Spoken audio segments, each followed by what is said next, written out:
Hola, ¿qué tal, amigas, amigos televidentes en Extra Plus? Un gusto saludarles, darles la bienvenida a esta edición de Adelante Nicaragua, este 22 de junio, víspera del Día del Padre en Nicaragua. Para nuestros invitados, Cairo y Humberto, adelantado, felicidades por este día, 23 de junio, Día del Padre. Para los dos, felicidades. Igualmente, para vos, tu padre y todos los padres de Extra Plus 37. Y por supuesto a los que integran la selecta audiencia de este programa Adelante Nicaragua. Saludos, Cairo. Saludos, Néstor. Bueno, como todos los lunes, estamos con los doctores Cairo Amador Arrieta, Humberto Avilés Bermúdez, para en los próximos minutos darle una vuelta a nuestro planeta alrededor de los principales hechos y noticias que han ocurrido, los publicados, los no publicados en los últimos días. No sé si empezamos con Europa, que este fin de semana, con la entrada del verano ya de plano al hemisferio norte, se ha aprovechado, además, o ha coincidido, por lo menos en el caso de España, con el levantamiento del estado de alerta y lo que se ha llamado en España la nueva normalidad, que ha permitido de alguna manera el movimiento de gente a través de líneas aéreas, el movimiento en carretera, las visitas entre amigos y familiares.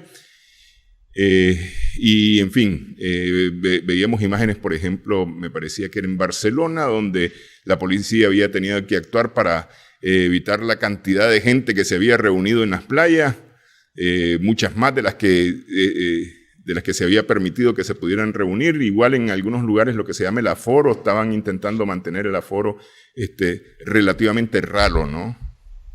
Bueno, pero eso es en España, Néstor. En el resto de Europa, desafortunadamente, por ejemplo, en París, la famosa fiesta de la música, que se suele celebrar en todos los veranos, como inicio musical, pero el verano, la fiesta de la música, ha sido muy controversial, pues, porque miles de jóvenes en diferentes lugares de París, con música de DJ, de DJ, no guardaron ni la prevención de usar mascarillas ni la distancia física, ¿no? Más que la mal empleada expresión de distancia social, ¿no? Lo cual provocó grandes y severas críticas al gobierno, porque el gobierno hizo un llamado a participar de esta fiesta de la música, un poco para contrarrestar la tensión de los meses de cuarentena y de confinamiento que han vivido los franceses.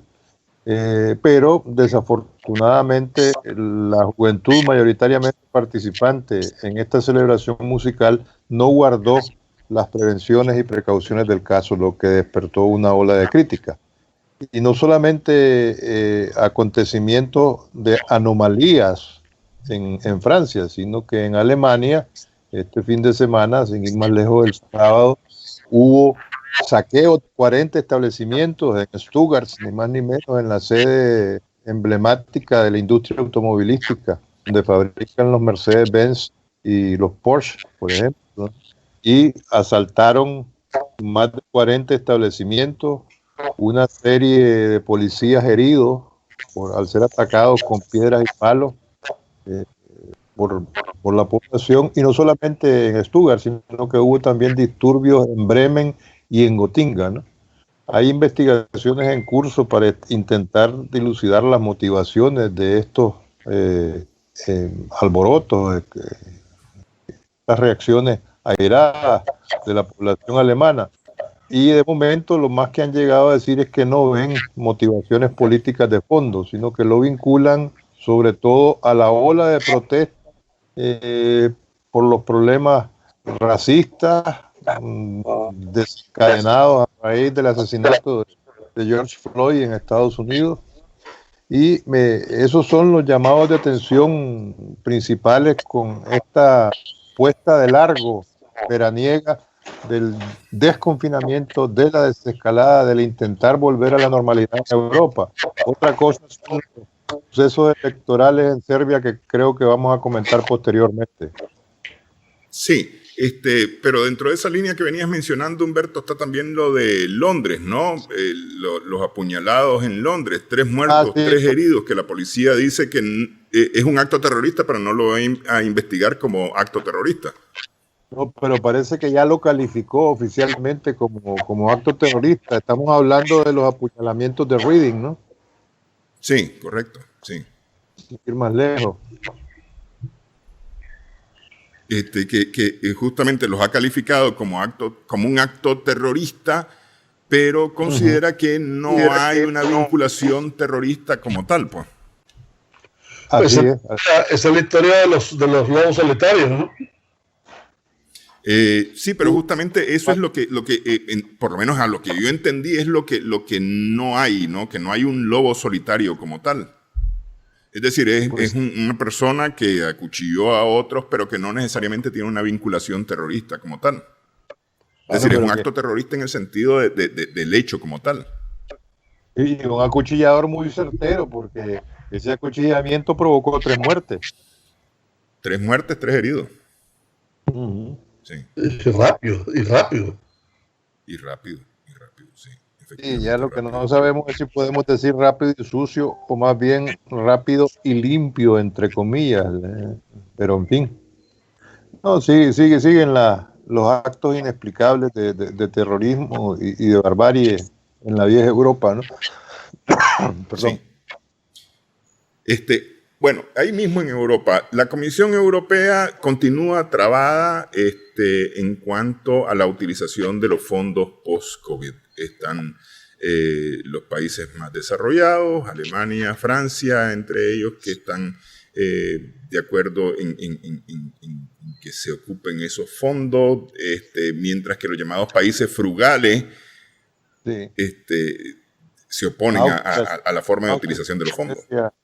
Austria, Suecia, Dinamarca y Finlandia están en contra de que los países del sur, básicamente España, Italia y Grecia, en mayor medida, puedan tener un acceso a fondos perdidos, que sería el criterio, a los, en principio, 750.000 millones de euros propuestos por la Comisión Europea.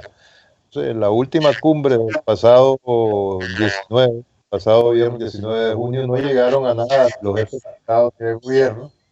Lo más que se sacó en claro es que van a seguir negociando y que lo más probable es que la próxima cumbre definitoria y decisiva en ese sentido sea en el mes de julio, con la esperanza de que vuelva a ser presencial y no virtual, ¿no? Y digo con la esperanza porque en algún otro momento, en otras ediciones de este programa, hemos comentado cómo en Europa, y yo pienso que se puede generalizar a nivel mundial, la política de la apretón de mano como expresión de la diplomacia es más efectiva que la distancia que impone esta modalidad que estamos también practicando nosotros de conferencias virtuales, ¿no? O vía internet, ¿no? Así que vamos a ver si la cumbre de jefes de Estado y de Gobierno de la Unión Europea logra destrabar el tema del fondo de recuperación que la Unión Europea necesita para hacer frente a los estragos derivados desde el punto de vista económico y social, fundamentalmente, de la pandemia ocasionada por el coronavirus y su efecto derivado directamente, la COVID-19, ¿no?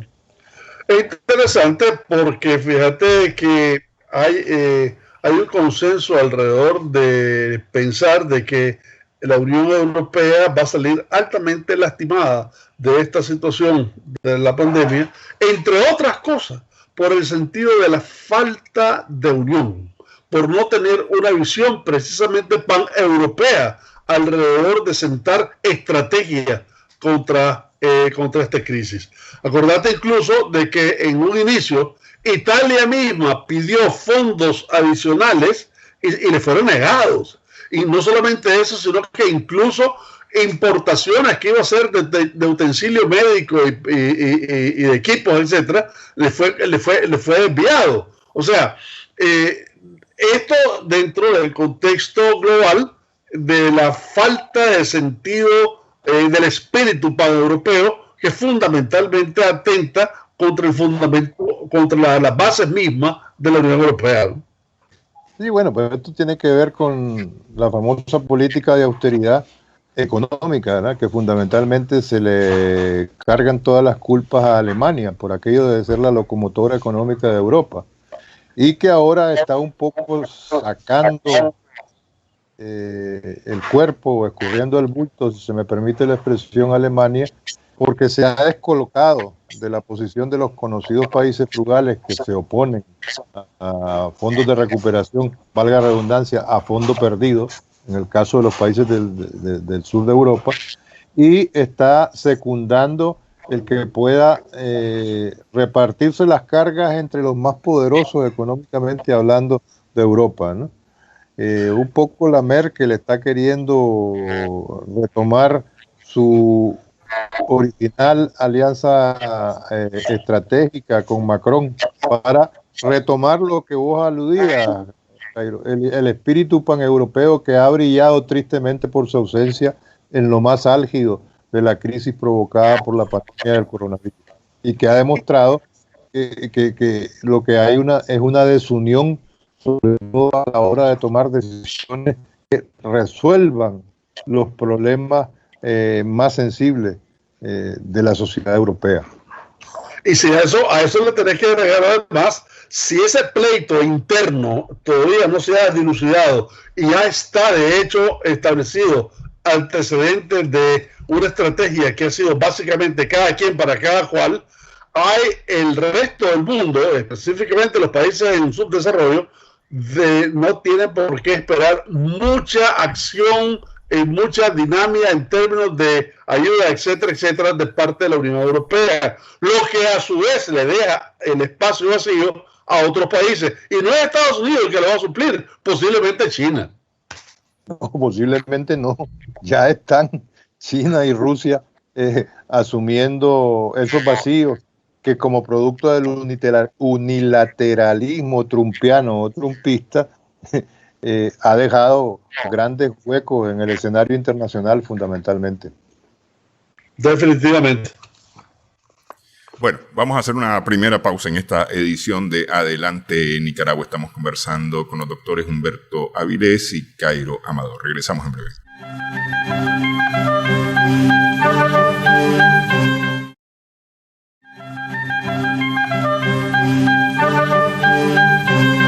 Seguimos en Adelante Nicaragua en Extra Plus. Estamos conversando con los doctores Cairo Amador y Humberto Avilés Bermúdez en nuestro repaso por los principales hechos alrededor del mundo en estos últimos días, en esta última semana. La Corte Suprema de Justicia, a mediados de la semana en los Estados Unidos, aprobó una resolución o una sentencia que protege a los llamados soñadores del programa DACA. Hablemos un poquito de eso, Cairo. Bueno, estás hablando de que eso es válido para los individuos residentes en Estados Unidos desde el 2007. Efectivamente, el pronunciamiento de la Suprema Corte de Justicia fue altamente controvertido, sobre todo a la luz de las intenciones y de los esfuerzos que el presidente Trump había hecho precisamente para destruir esta acción. Esto es el llamado los Dreamers, que abarca a 650,000 personas. La votación fue 5-4, tampoco fue muy holgada que se diga. Y el que decidió esta votación fue el magistrado Roberts, que también fue el que decidió la votación hace una semana o 2 semanas a favor de la comunidad LGTB, en el sentido de que están protegidos por la Ley Federal del Empleo. En otras palabras, los Dreamers, más la pasada sobre la comunidad sobre la comunidad LGTB, son dos golpes fuertes a las pretensiones de Trump con estas dos comunidades. Y esto se da en medio de la publicación del libro de John Bolton, en medio de la pandemia, en donde hace 3-4 días dijo de que ya estaba reduciéndose y que un día a otro iba a desaparecer de forma milagrosa, cuando además en la realidad no ha descendido, e incluso en algunos estados está dando un golpe como de segunda ola.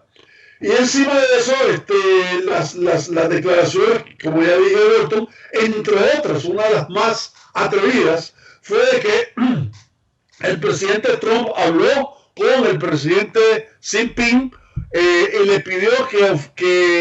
pidió que comprara productos agrícolas norteamericanos que lo iban a ayudar mucho a ganar las elecciones del 2020, y a cambio, básicamente, él se iba a hacer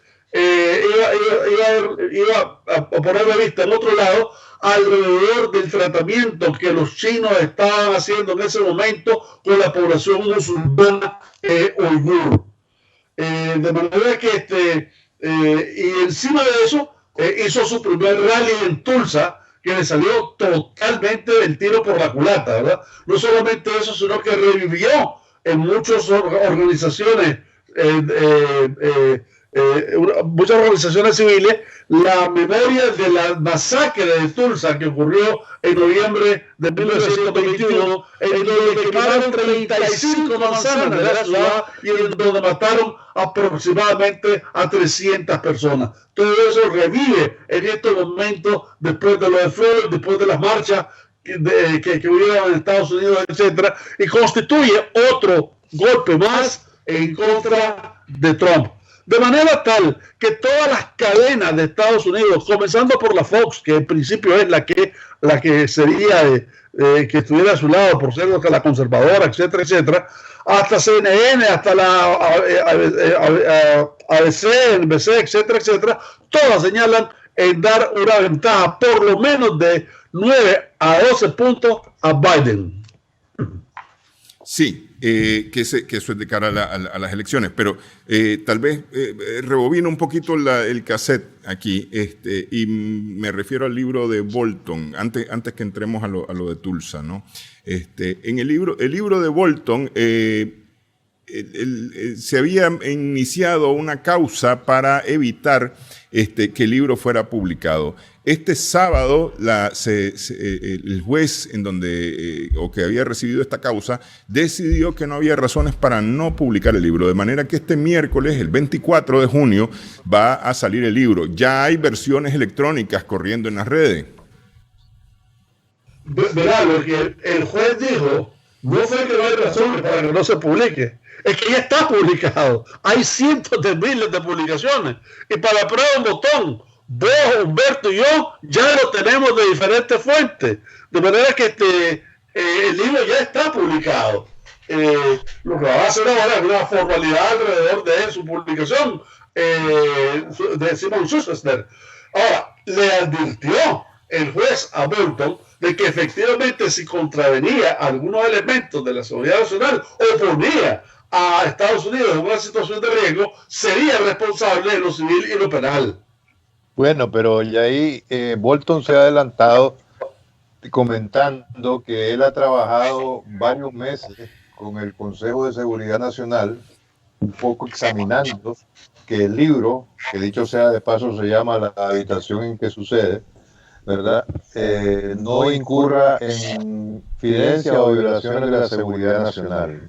O sea, y a estas alturas hay 200.000 ejemplares por lo menos del libro distribuidos en diferentes librerías, ya no digamos la versión electrónica con la que nosotros también contamos, a la que se refería Cairo anteriormente.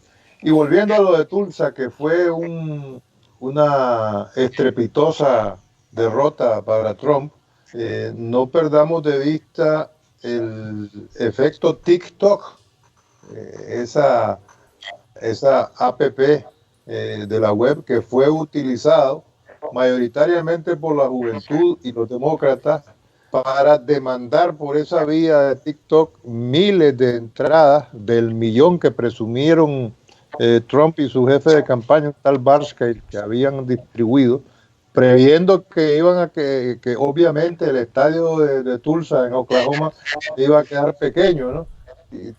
Con su aforo de 19,000 personas, ni siquiera lograron cubrir la tercera parte. Tan es así las previsiones que tenían, que habían instalado escenarios gigantescos en las calles para que la gente ansiosa por ver a Trump,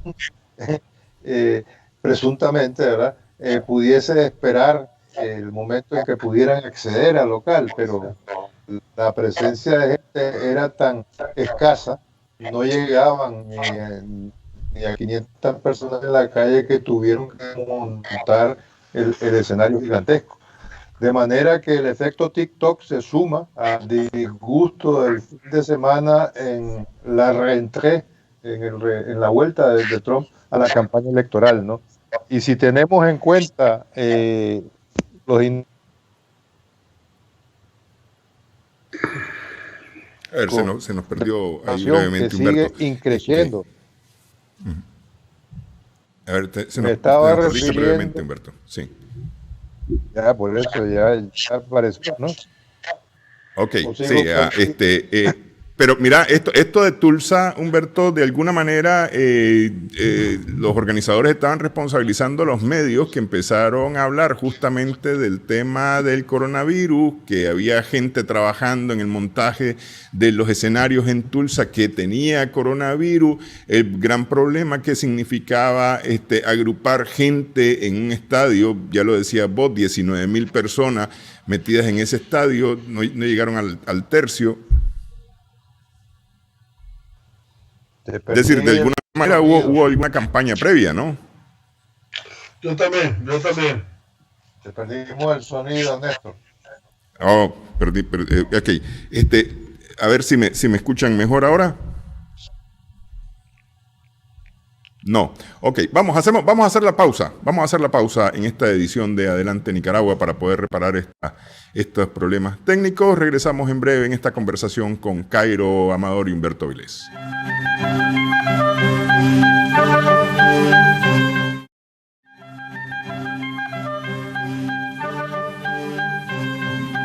Seguimos en Adelante Nicaragua, resuelto el problema técnico que nos mandó a la pausa. Decía que en Tulsa hubo alguna campaña previa, decían los organizadores del evento, especialmente provocando temor entre la gente, diciendo que quienes habían participado en la construcción de los escenarios, algunos de ellos tenían coronavirus, que esto iba a representar un problema de juntar tanta gente en medio de la pandemia y demás, ¿no? Y entonces decían los organizadores del evento que esto había influido de alguna manera. Pero si es que es un contrasentido que un jefe de Estado, presidente, en este caso como Trump, quiera reelegirse, vuelva, queriendo hacerlo triunfalmente, a su campaña electoral en un acto de masas, en las circunstancias que la pandemia ha desatado en los Estados Unidos, ¿no? Y además, si fuera poco, Trump, Biden y compañía limitada comparecieron en el estadio de Tulsa, en Oklahoma, sin mascarilla, así a cara descubierta, ¿no?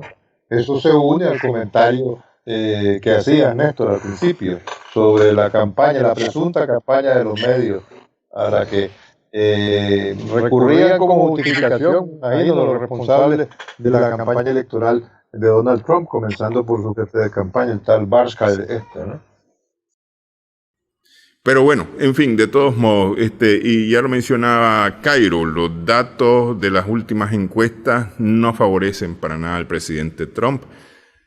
tanto en la aprobación de trabajo, que ya tiene un par de semanas de estar solamente en números negativos. Antes oscilaba un poco entre el positivo y el negativo, ahora se mantiene sobre números negativos y cada vez creciendo más la desaprobación del trabajo del presidente Trump. Refiriéndome al trabajo en general, y en las encuestas, hay encuestas que le dan hasta 14 puntos de diferencia en favor de Biden para la elección. Así es.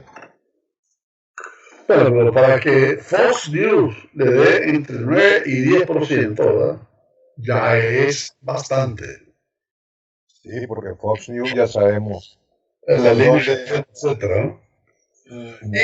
Y además es interesante porque en estas manifestaciones raciales que han habido y la aceptación de las manifestaciones por el resto de la población, esto, como decía un abogado del UCLA en una conferencia hace poco, es algo que no se ha visto anteriormente. Tenés un 84% de la población que aprueban estas situaciones de manifestaciones en todos los estados.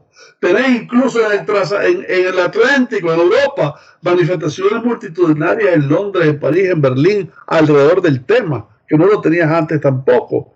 Y además, dentro de ese 84%, importante señalar que gran parte de esa gente que sí está aceptando ahora estas manifestaciones son parte de la base electoral de Trump en el centro norte de Estados Unidos, la parte blanca,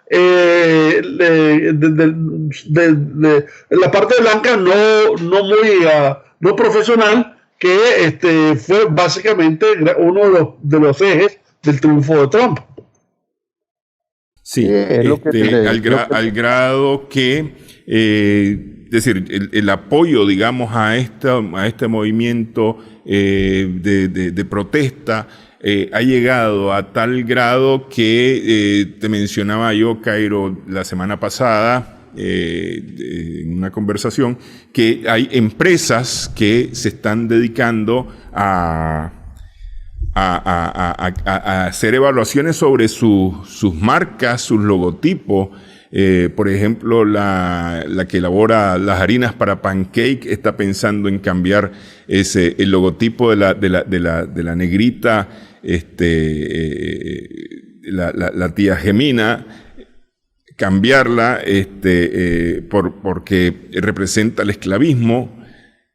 Es decir, hay marcas que se están planteando. Ahí tenés otro tema, que es, por ejemplo, la destrucción de las estatuas que de alguna manera hacen referencia a ciertos héroes confederados o a ciertas personas del sur.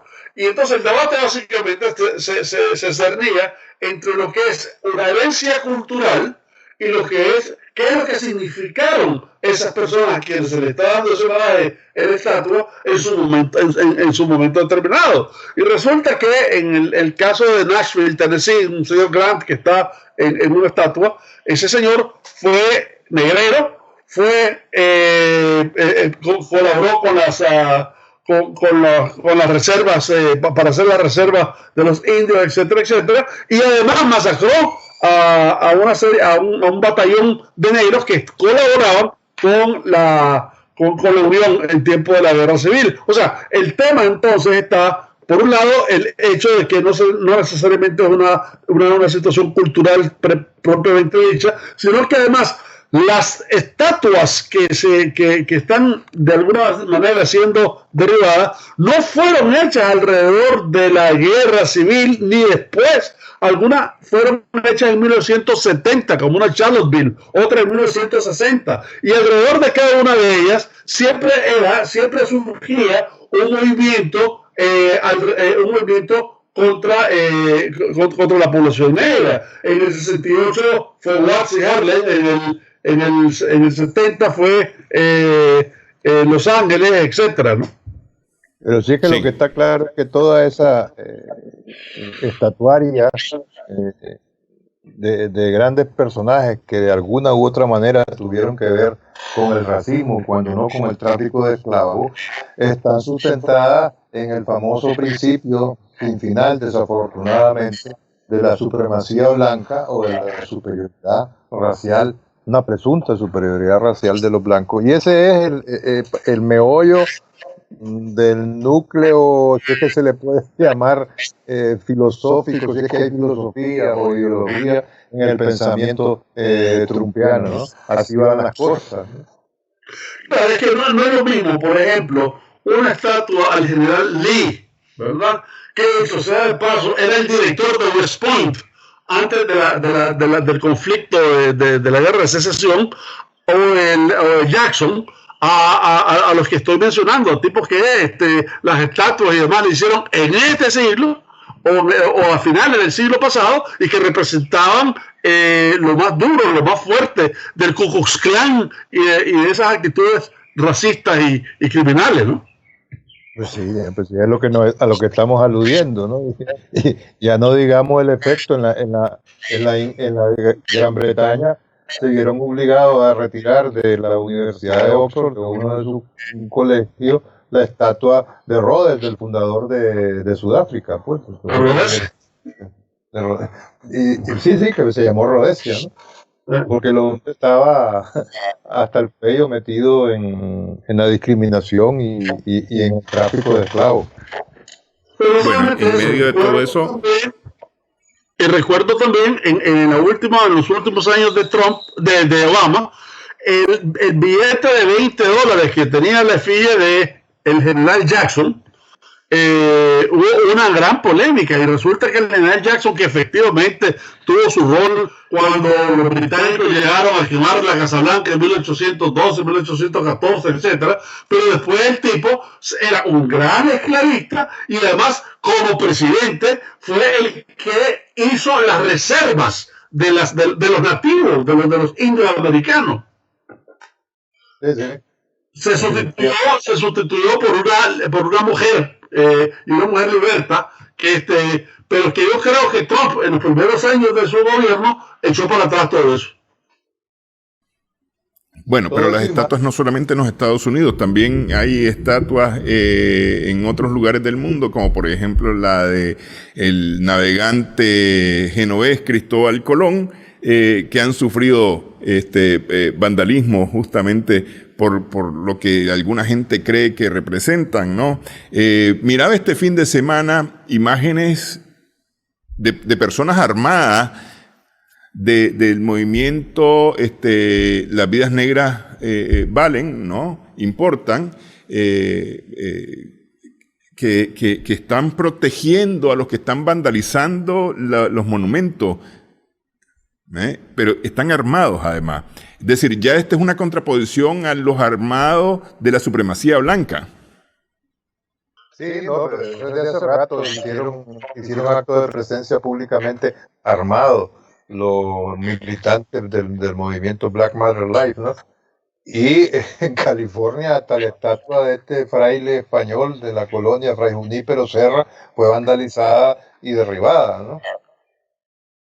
Y en Inglaterra un tal Colson, que fue un prominente, si es que se puede calificar de prominente, esclavista, ¿no?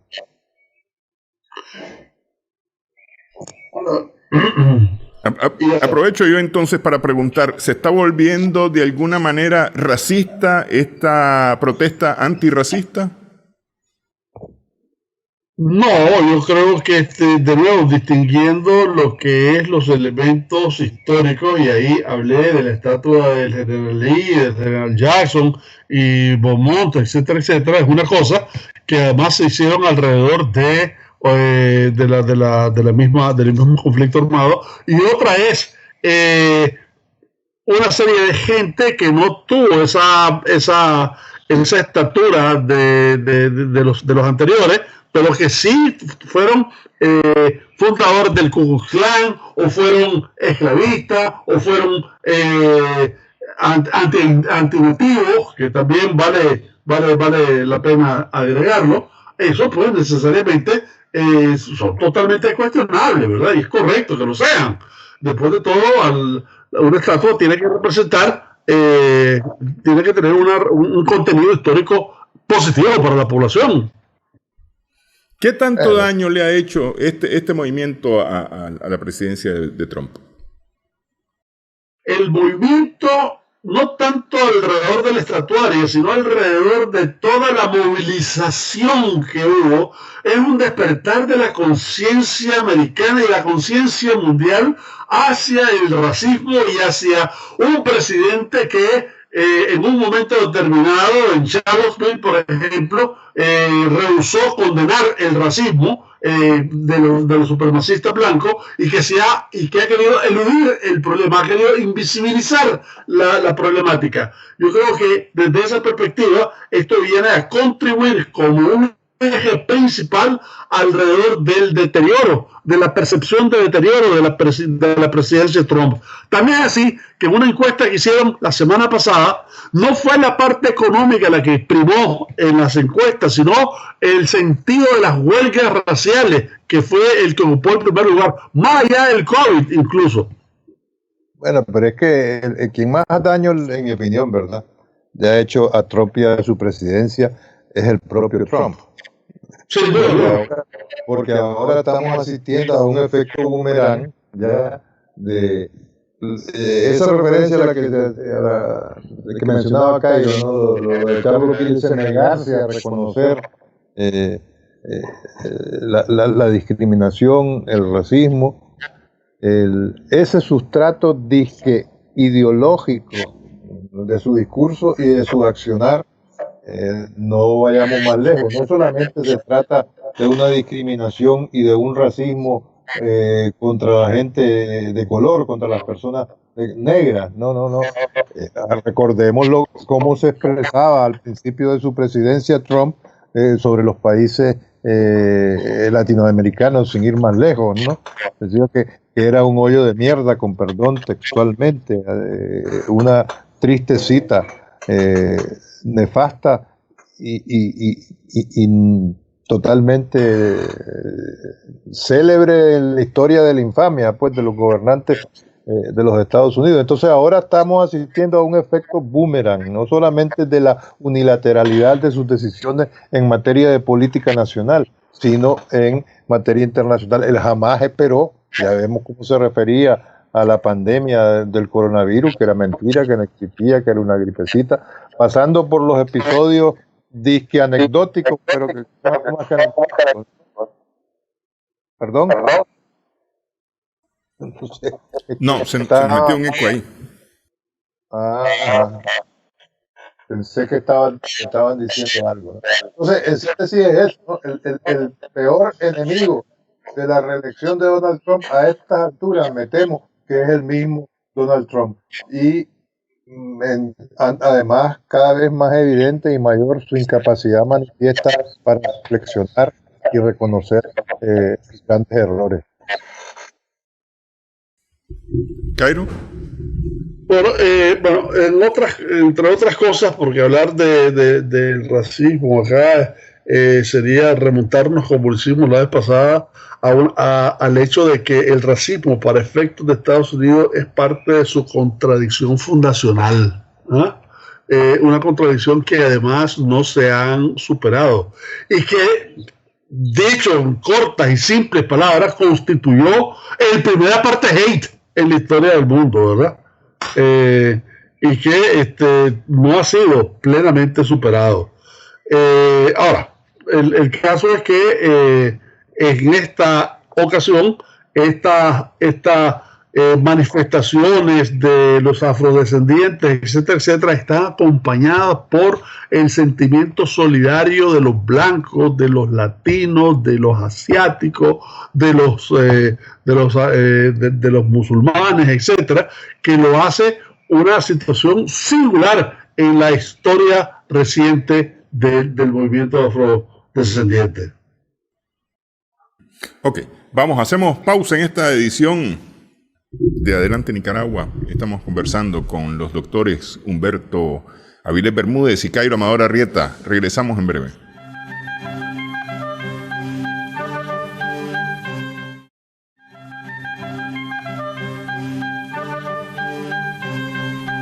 Seguimos en esta edición de Adelante Nicaragua conversando con los doctores Cairo Amador Arrieta y Humberto Avilés Bermúdez.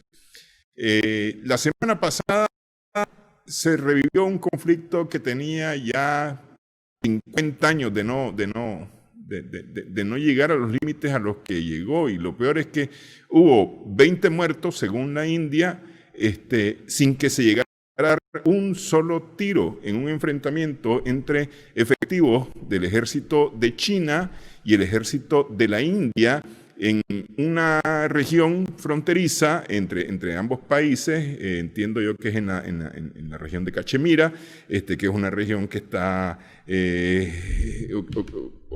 ha estado en discusión desde hace mucho tiempo, que representan casi 3.500 kilómetros de frontera, y en la que en las últimas semanas ambos países han reforzado su tropa en este borde fronterizo. Eso la semana pasada, decíamos, llevó a un enfrentamiento cuerpo a cuerpo entre tropas chinas y tropas de la India, que dejó como resultado, según la información del gobierno indio, 20 fallecidos del ejército de la India.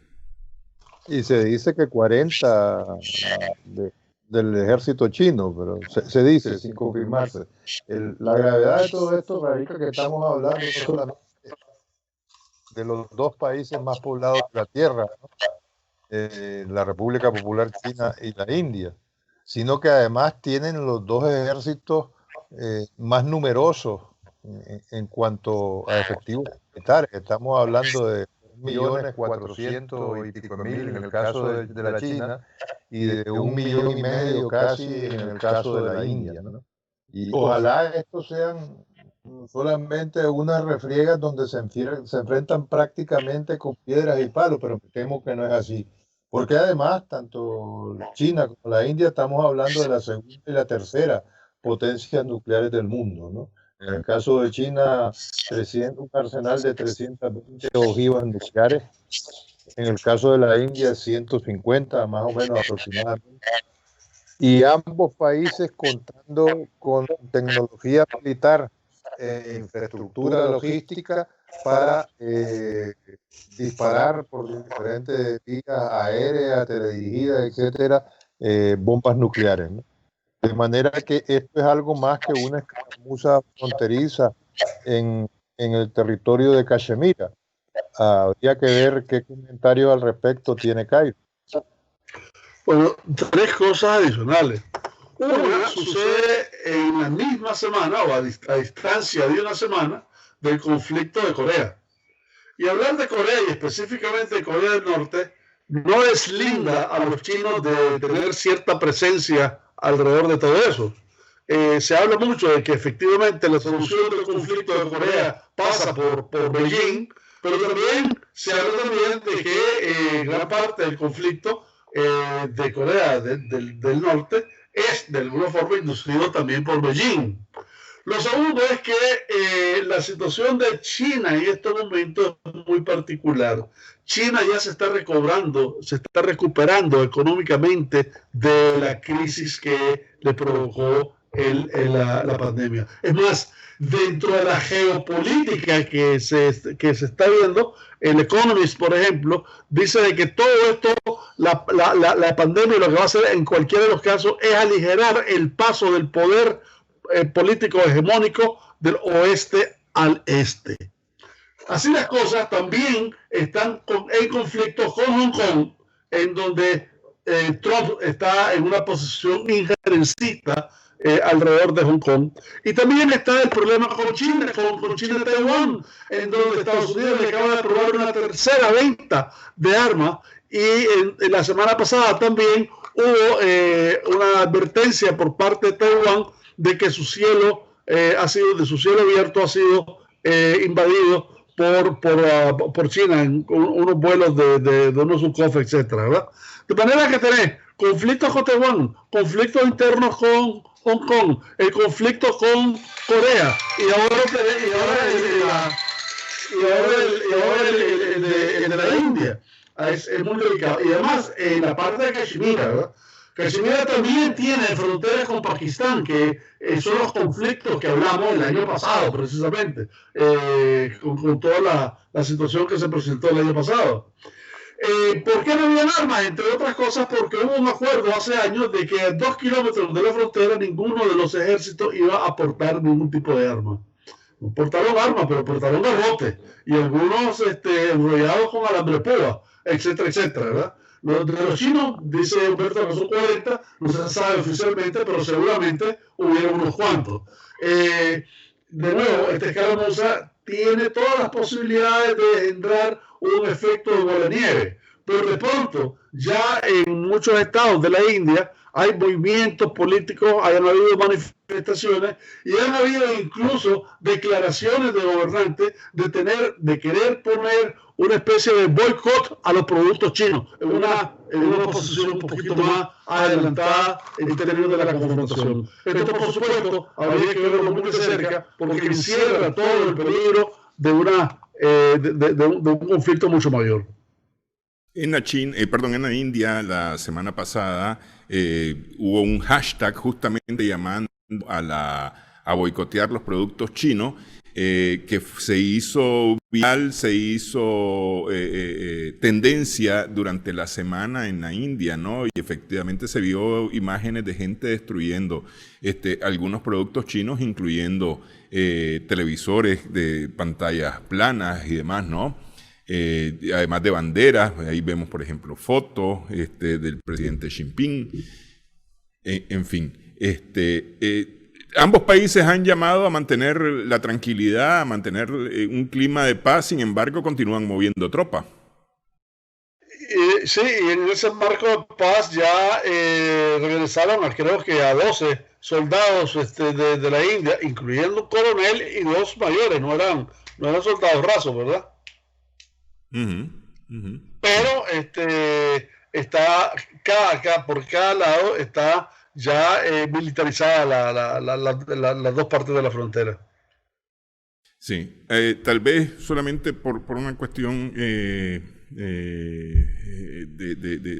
contraste, ¿no? Países, decíamos, que tienen capacidad nuclear y se han enfrentado con palos y piedra en esta semana pasada. Eso es para pisar, porque yo creo que de alguna manera soslayar o disimular, mejor dicho, la presencia militar de ambos lados, tanto hindú como China, ¿ya? Y el desplazamiento de objetivos con capacidad para disparar misiles desde la India a China y viceversa. Eso creo yo, pues, ¿no? Sí. Sí, efectivamente. Ahora, lo de Corea está todo confuso, ¿no? Que se enviaron mensajes, se enviaron, volantes, y que esto creó una reacción negativa o creó una molestia. Y hubo las explosiones que hubo en la zona desmilitarizada entre las dos Coreas, ¿no? Que es todo lo que creó todo este conflicto o todo este problema en el que Corea del Norte, por lo menos es lo que se ha anunciado, ha dicho que hay que recordar que es una potencia nuclear y que tiene capacidad de llegar a los Estados Unidos. Yo creo que aquí no se debe escapar un análisis político alrededor de las elecciones de Estados Unidos. De hecho, hay 2 tesis alrededor de esto. Una es de que los coreanos están claros de que Trump va a perder y de que este es el momento para presionar a Trump precisamente en medio de estas elecciones para sacarles mayores concesiones.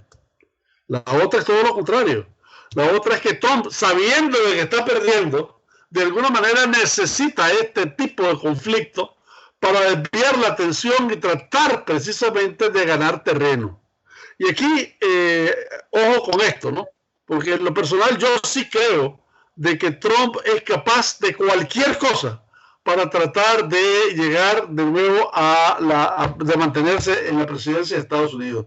Y no necesariamente con Corea, posiblemente con blancos más relativamente menos complicados. Y cuidado que por ahí está América Latina, ¿verdad? En ese sentido, el coletazo que puede dar Trump alrededor de la presión que están ejerciendo sobre él y del hecho de que está viendo que se le está saliendo de la mano y de control estas elecciones a favor de Biden pudiera en un momento determinado ser motivo de decisiones violentas por parte de Trump. El izquierdista radical John Biden dijo en Tulsa. Sí, no, eso ya es el colmo, ¿no? Imagínate si John Biden es un izquierdista radical para Donald Trump. Él es como el ala derecha del Ku Klux Klan, Donald Trump. No, la ultraderecha del Ku Klux Klan. Sí. Eso, el Ku Klux Klan es una hermanita de la caridad al lado de él. Entonces. En fin. Y no es casualidad que el Ku Klux Klan nace precisamente cuando se firma la 13ª enmienda, que es la liberación precisamente de la esclavitud. Ese mismo año nace el Ku Klux Klan. Imagínate, no es un asunto de coincidencia, evidentemente que no es un asunto de coincidencia. Antes que se nos acabe el programa, solamente para tratar rápidamente, el Partido Progresista Serbio del presidente Aleksandar Vučić logró ganar ampliamente las elecciones, las primeras elecciones post-COVID en Europa. Sí, pero lo de progresista no debe de inducirnos a error. Es un partido conservador. Así es. Sí, no, yo digo, el nombre es Partido Progresista, ¿no? El actual presidente Aleksandar Vučić es el gran triunfador, ¿no?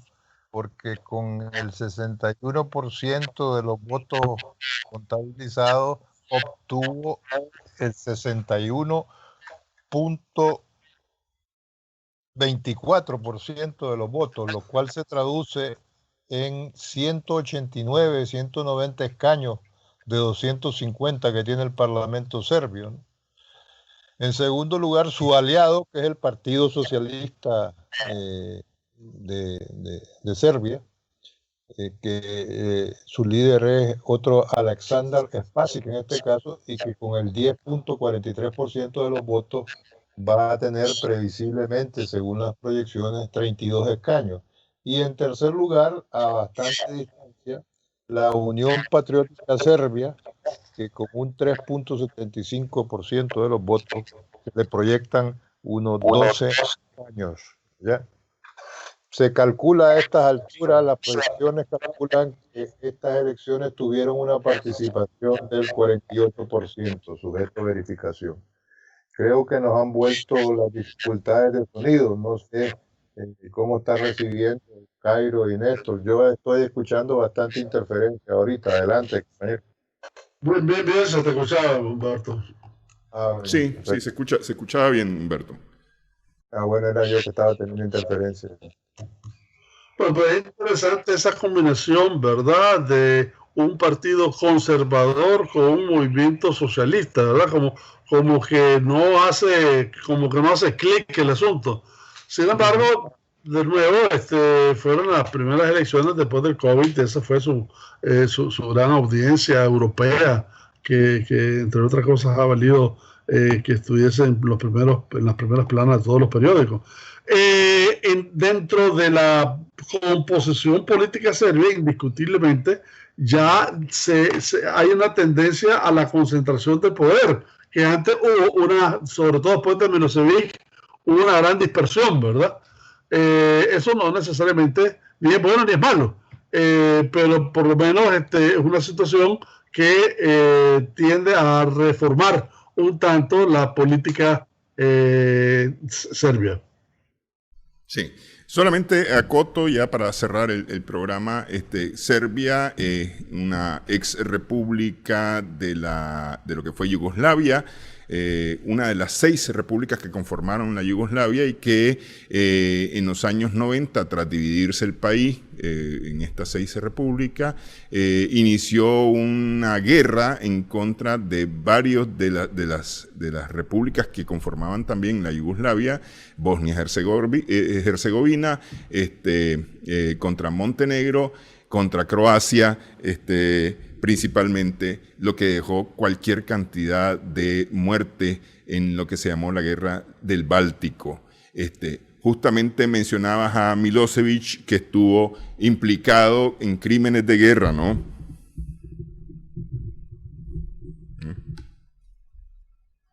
Pues así las cosas. Cairo, Humberto, gracias por haber estado con nosotros en esta edición de Adelante Nicaragua. Esperamos para nuestras amigas, amigos televidentes que el programa haya sido de provecho para usted.